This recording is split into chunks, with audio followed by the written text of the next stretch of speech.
My husband gave me an ultimatum: choose him, or my sick mother who needs care after surgery. He's threatening divorce if she stays with us for even a month. And it all started after I found his text message. It all started when I found his phone. James isn't the type to leave his things unattended, especially his phone. We've been together for 8 years, married for 4, and I, Sarah, always thought I knew him inside and out. We had a normal, solid life in the suburbs, with a mortgage, 2 cars, and plans for children that we had postponed for a while. Nothing to suggest a sucker punch like this was coming. I was sitting in the kitchen, drinking my cold coffee, and he was in the shower. His phone was on the counter. Vibration. A message. Usually, I don't look, it's taboo, but some kind of primal instinct kicked in. I just glanced at the screen, a name I didn't recognize popped up: Kimberly Work. And the text itself, just a couple of words, but they immediately blew up in my head. Don't worry, I sorted everything out. She won't be moving in. Ever. My heart sank into my stomach. Won't be moving in? He knew my mother, Eleanor, was preparing for complicated hip surgery. The doctors said she would need at least 4, maybe even 6 weeks to start moving around independently. Living alone in her old house was simply impossible. I had planned for Mom to move in with us for that time. It was our only obvious option. I had even rearranged the furniture in the guest room. We had discussed it with James. He was strangely silent, but I attributed that to his usual lack of emotion. But that message, I sorted everything out. Sorted out what? Sorted it out without me? And who was he even discussing this with? Kimberly.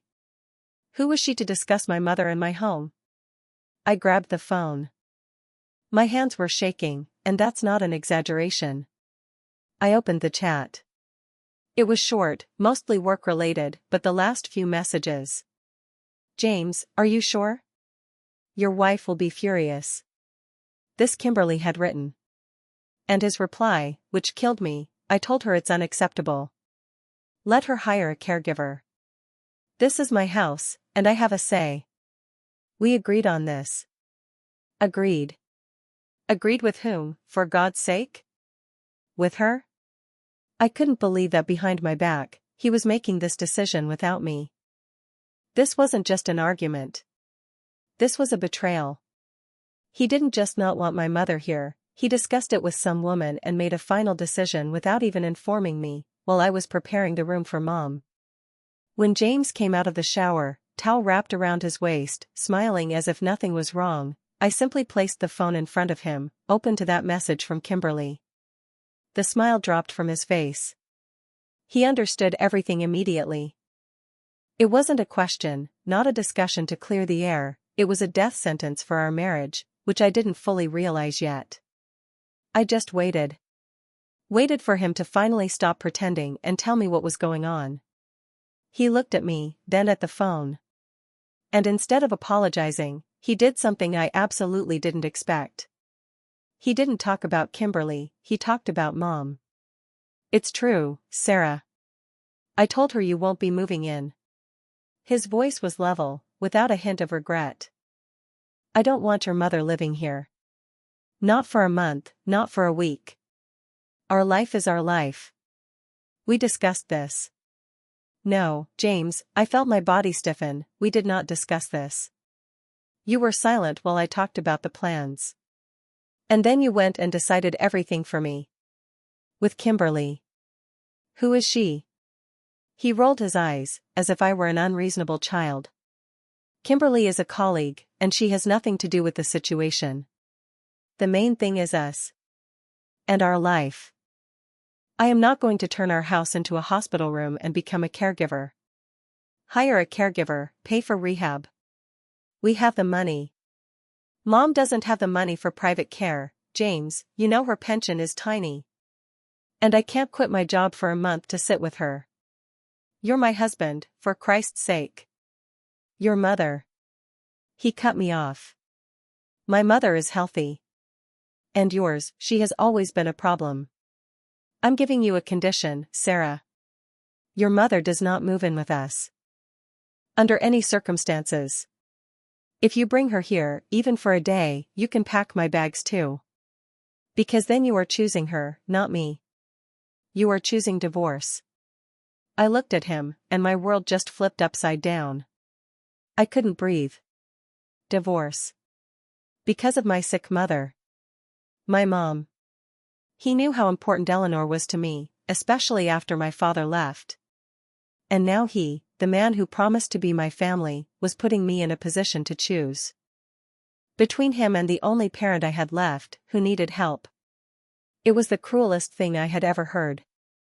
And I knew he wasn't kidding. His eyes were cold and hard. I didn't know what to do. The surgery was scheduled in 2 weeks. I needed to give Mom an answer, but now I didn't even have an answer for myself. I was trapped. I couldn't abandon Mom. But losing my whole established life, everything James and I had built, was scary too. Kimberly and her, we agreed on this, now seemed like the lesser problem. The main problem was James, his selfishness, which I only saw now. And his ultimatum. I felt rage mixed with despair. This was just the beginning, and I already couldn't imagine how I would handle it. I just nodded at him. I understand you, James. My voice was terribly calm, even though everything was burning inside. He apparently interpreted this as a victory. I, at that moment, realized that the next month of my life was going to be hell. And I would have to make the hardest decision. I had to lie to my mother about James's ultimatum, but the worst part is that I started to question everything he ever told me, especially about his money. And I decided to check our joint account. What I saw there was not just shocking, it was a warning. The next 3 days after James's ultimatum were the most emotionally exhausting of my life. I had to call my mother, Eleanor, and tell her that, due to some urgent unforeseen issues at work, her stay with us would have to be postponed until I could sort things out. The lie burned my throat. Eleanor, bless her heart, immediately tried to reassure me, saying she could manage, even though I knew she couldn't. Don't worry, sweetie, I'll call the neighbor, maybe she can look in on me for a few days after the surgery. The thought of my frail, recently operated mother relying on the kindness of a neighbor, while I lived in a 4-bedroom house a 20-minute drive away, made me feel like the worst daughter on the planet. James walked around the house with a victorious air, as if securing a major business deal. He hadn't mentioned Kimberly again, nor had I pressed him. I understood that the affair, or whatever it was with her, was just a catalyst. The real problem was the deep, shocking selfishness he revealed. The issue wasn't about Kimberly, it was about the fact that he was willing to throw away 8 years of marriage just to avoid the minor inconvenience of having my mother in his house for a month. The phrase he used, "We have the money. Hire a caregiver," kept cycling in my head. We did have money, I knew that. James had an excellent job in finance, and I, Sarah, worked as an accountant. We always maintained a joint checking account for household expenses and a joint savings account for investments and emergencies, plus our individual retirement funds. We had always been transparent, or so I thought. But after I saw how easily he was ready to discard me and my mother, I felt a chilling need to protect myself. I couldn't trust his word anymore. The feeling was like walking on thin ice, you know it might crack, and you have to check the thickness yourself. I sat down at my laptop late one night, after James was already asleep, and logged into our main savings account. It was a simple verification, something I hadn't done in maybe 6 months, relying on the quarterly bank statements. The balance hit me like a physical blow. The number was significantly lower than what I remembered from our last serious discussion about investments just 4 months prior. Not slightly lower, but shockingly lower. I quickly cross-referenced the transactions. There were a few large withdrawals over the past month that were marked simply as investment transfer. Each was between $15,000 and $20,000. They weren't transfers to our brokerage account, they were moving to an external, unnamed account. I froze. $60,000 had vanished in 4 weeks, labeled vaguely as investment transfer, and James hadn't said a single word about it. This wasn't a stock purchase, we always discussed stock moves in detail. This looked like money being systematically siphoned off and hidden. My blood ran cold. The ultimatum suddenly took on a new, darker meaning. Was his resistance to my mother purely about comfort, or was he trying to save money? Was he expecting something major to happen soon? Perhaps the divorce he threatened? It was a cold, calculated move, far beyond mere selfishness. I realized that if he was preparing for a divorce, he was likely hiding assets, and his aversion to my mother was merely a convenient, morally despicable excuse to speed up the process or to establish a false high ground. I kept scrolling through the transaction list, trying to keep my breathing even. There were a few smaller recurring payments, about $300 each, to an account labeled storage unit, downtown. We had no need for a storage unit. Our basement was half empty. I closed the laptop quickly, the screen blinding me in the dark bedroom. James stirred slightly but didn't wake up. I lay in bed, staring at the ceiling, the fear transforming into a sharp, painful clarity. This was no longer just about where my mother would stay. This was about our entire life, our finances, and James's secret parallel life that I was only just beginning to uncover. The money, the storage unit, the ultimatum, and Kimberly's cryptic message about him having sorted everything out, it was a rapidly building, ugly picture. The surgery date was now exactly 10 days away. I needed to act fast, but I couldn't confront him about the money yet. If I revealed that I knew, he would lock down the accounts and accelerate the divorce. I needed a plan. And most importantly, I needed to ensure my mother was safe. The clock was ticking, and the pressure was immense. I felt the weight of both my sick mother's health and my collapsing marriage resting squarely on my shoulders. I had to find out what was in that storage unit.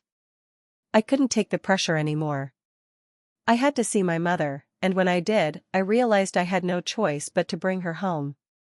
I told James the first was doing it, and his reaction was a rage I had never seen before.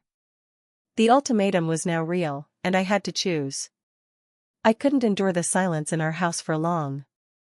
James was overly polite, almost falsely pleasant, treating me like a business associate whose partnership he wanted to preserve but only on his terms. He kept making comments about our future security and not disturbing the financial balance, which, given my knowledge of the missing $60,000, just sounded like grotesque manipulation. 7 days remained until Eleanor's surgery. I called my boss, arranged to work remotely for the first 2 weeks post-op, and without telling James, I drove to my mother's old, small house. I found Eleanor trying to climb onto a stepladder to change a light bulb in the kitchen. She was pale, shaky, and looked like she was about to collapse. The sight of her, frail, determined, and utterly vulnerable, snapped something inside me. All the fear of James's threats, the terror of divorce, and the shock of the missing money, faded into the background. All that mattered was my mother's immediate safety. She couldn't stay here, not even with a neighbor checking in. It was a potential catastrophe waiting to happen. I gently took the ladder from her. "Mom, what are you doing? Please, stop." She smiled weakly. "Oh, hi, darling. Just trying to fix this stupid flicker. You know I hate when things aren't working." "Mom," I said, looking her straight in the eye, my voice firm despite the lump in my throat. "You're not going back here after the hospital. You're coming to our house. I don't care what arrangements I have to make, you are coming home with me." Eleanor's eyes welled up immediately. "But Sarah, you said, your work issue? And James?" "James will deal with it. I will deal with him. You just focus on the surgery. We'll manage everything else. You need me, and I'm going to be there." It was the first time I had openly defied James in years, and the rush of adrenaline felt like a necessary antidote to the constant anxiety of the last week. I spent the next 3 days moving her essential belongings, just clothes and medications, to my house, stacking them neatly in the corner of the guest room, trying to make it look temporary and inconspicuous. James was away on a business trip, which I realized was a blessing. I had 4 days to mentally prepare for the inevitable confrontation. The night he returned, I decided to rip off the bandage. He came home tired, dropped his suitcase, and headed straight for the kitchen. He was talking about his flight when he spotted my mother's orthopedic pillow lying innocently on the sofa. He stopped mid-sentence. "What is this?" His voice was low, instantly flatlining from his usual cheerful exhaustion. "That's Mom's pillow," I said, not flinching. I walked right up to him. "James, listen. I went to see her. She cannot be alone. It's too dangerous." The doctor was very clear. "I'm bringing her here after the surgery. She needs 4 weeks. Maximum 5. He looked at me, and his face transformed. The false pleasantness vanished, replaced by a cold, hard fury. His hands clenched into fists at his sides. "You are not listening to me, are you, Sarah? I told you what would happen." I said no. "I heard you, James. I just disagree with your condition. This is my mother. She is sick. This is an emergency. It overrides your strange need for uninterrupted domestic comfort." He slammed his fist onto the countertop. The sound echoed through the silent house. "Strange need? This is my life. This is my house. You don't get to unilaterally decide to turn our marriage into a geriatric ward. And you did this while I was gone? That's sneaky, Sarah. That's calculated." "Calculated?" I laughed, but it was harsh, not amused. "Like transferring $60,000 to a secret account and renting a downtown storage unit without telling your wife? That's calculated, James. Don't talk to me about sneaky." The mention of the money visibly stunned him. His eyes flickered, the rage momentarily replaced by a fleeting, icy panic. It was a complete admission of guilt. He recovered instantly, the panic morphing into a defensive, brutal attack.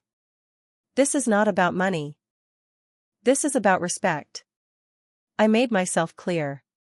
"You are choosing her over me, over our future. This is a deliberate slap in the face."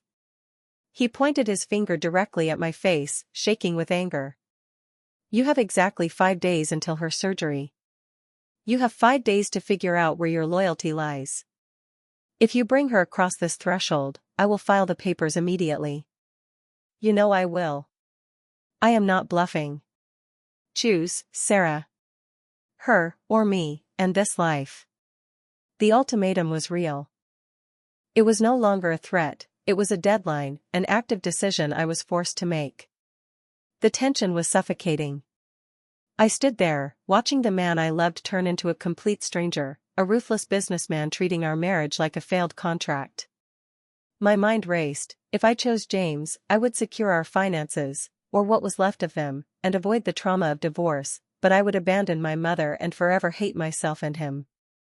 If I chose Eleanor, I would be potentially financially ruined by his actions, but I would save my mother and preserve my integrity. The choice was impossible, but the time for stalling was over.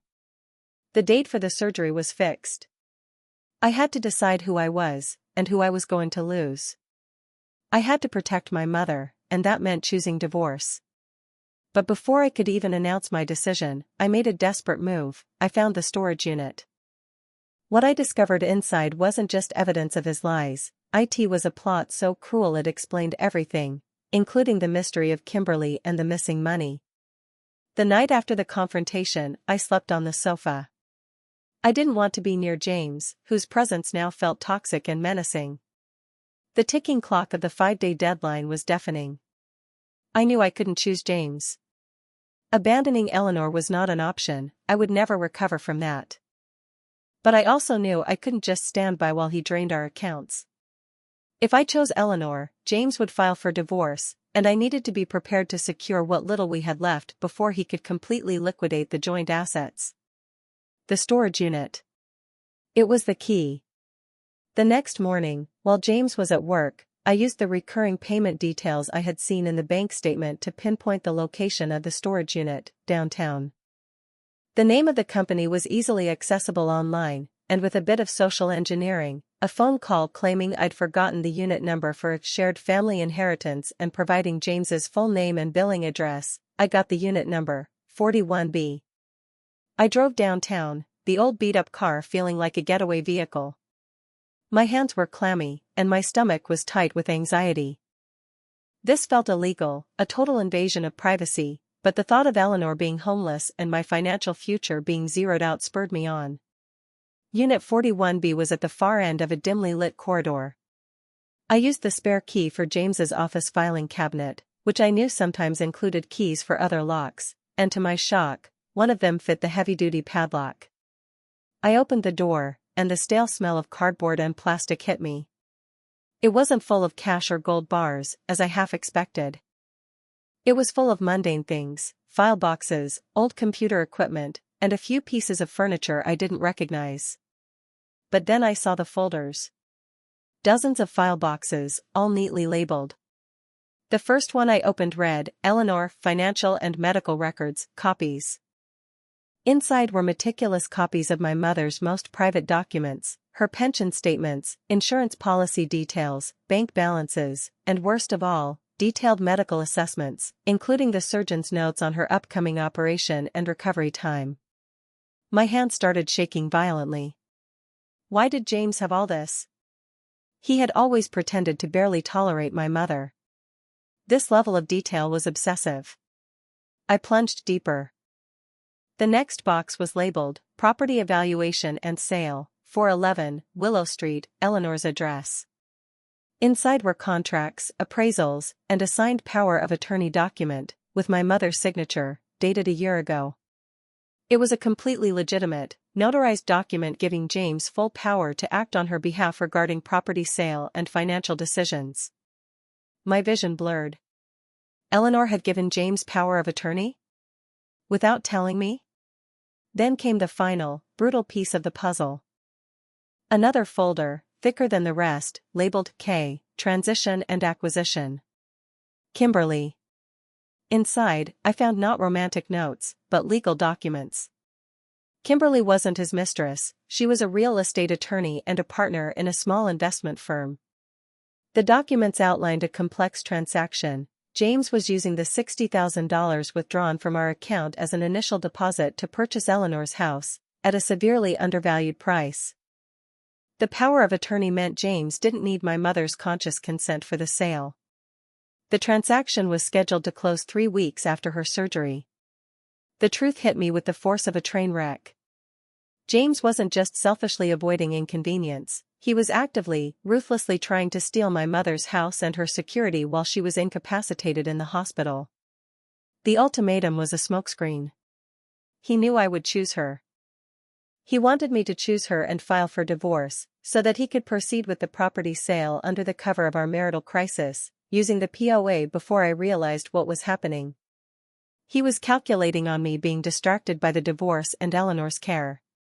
His motive wasn't just comfort, it was pure, cold-blooded financial gain. He was planning to leave me, keep the house we lived in, and then use our shared money to buy my mother's property, wait for her to die, and flip it for a huge profit. That's why he needed the money, and that's why he was so violently opposed to her staying with us. It would put her right under our roof, making the sale of her now empty house impossible to hide. I was facing a moral dilemma more twisted than I could have imagined. I had to choose divorce to save my mother, but that choice was exactly what James wanted to execute his final, cruel scheme. The tables had turned. I now had the damning evidence, but I couldn't expose it yet.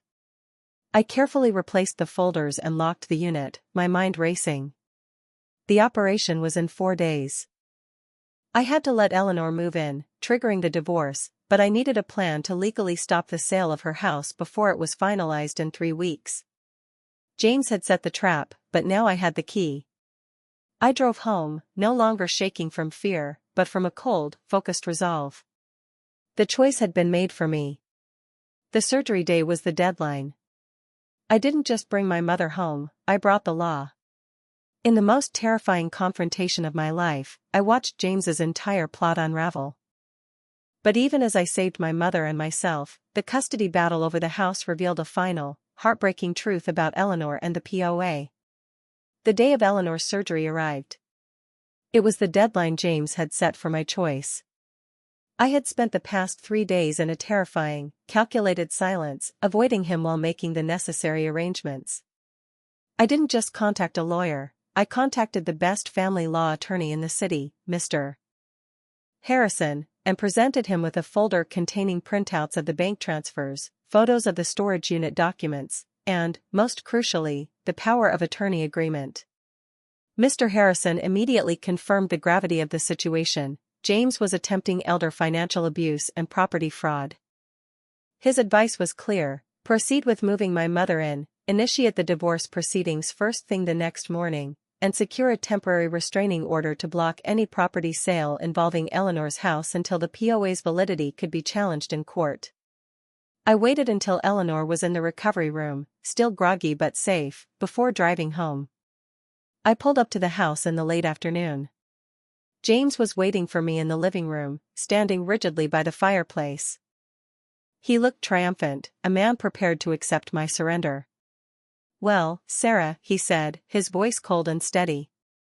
"Did you make your choice?" "I want a clear answer now." I looked at him, feeling a wave of pity for the man I used to love, followed by a fierce, protective anger.